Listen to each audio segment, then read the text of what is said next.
Assalamu alaikum warahmatullahi wabarakatuh. Akkam nagaa fayyaadha. Har'a marqa marqutti jira.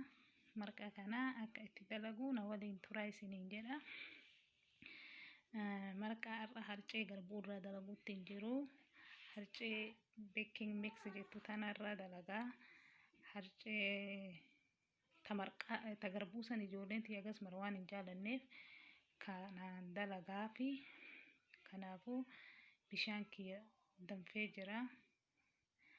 Bishaan kana xiqqishuu irraa fuudhaa maal jennaan booda yoo na barbaachise bishaan qabbanaa ittiin naqu bishaanuma danfaa kana itti dabalaa. Akkasitti harcee tiyya amma itti naqadhaa. Soogidda ittiin goone harceen soogidda of keessaa qabdi. Kanaafuu soogidda malee harcee itti naqee yookaan ammoo yoo harcee kan fayyadamtan bishaan bakka danfetti harcee soogidda itti naqxanii an harceen tiiwaan soogidda of keessaa qabduuf harcee malee itti naqee jechuudha. Soogidda malee itti naqee jechuudha. Yaa akkanatti harcee suutaan itti naqadhaa. Hedduu salphaadha nama rakkisu akka garbuu sanitti ibiddinillee akka gaarii seenaa maal jennaan baking powder of keessaa qabdi harceen tuni soo garaa nama hin qabdu. Kanaafuu akkanatti marqee sochoosee akka gaarii waliin dhahee maal jennaan akka isii harceen keessatti hin hafneef keessa baafachuufi kunoo eegas qadaadee boodallee daqiiqaa 15 akkas dhiisee akka gaarii ibiddi akka keessa seenu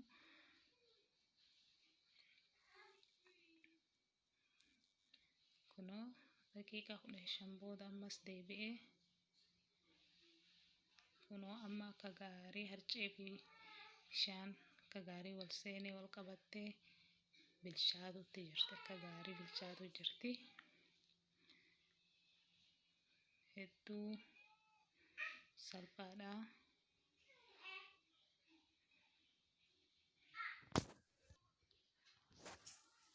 Kunoo ammas daqiiqaa 15 booda qadaadee daqiiqaa 15 bira booda amma bilchaatee kunoo urgaahee hedduu tolee jira. Waliigalatti gara daqiiqaa 35 akkas bilcheesse kunoo amma akka gaarii bilchaatee jira.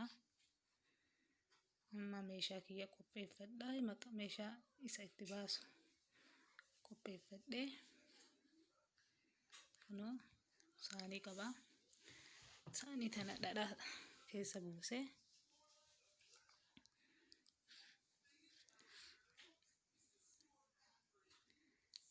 and then barbaree xiqqishuma waan ijoolleen nyaattuuf ittiin guddisu xiqqishuma barbaree itti godhaa hafuurumaa fi egas marqa kiyya itti baafadhaa.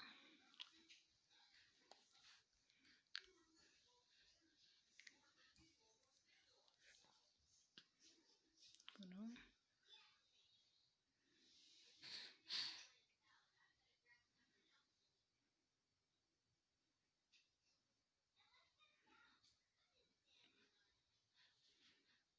egas dhadhaa kiyya itti naqadhaa.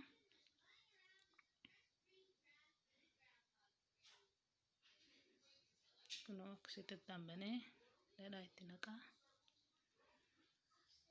And then barbaree xiqqishu itti dabala.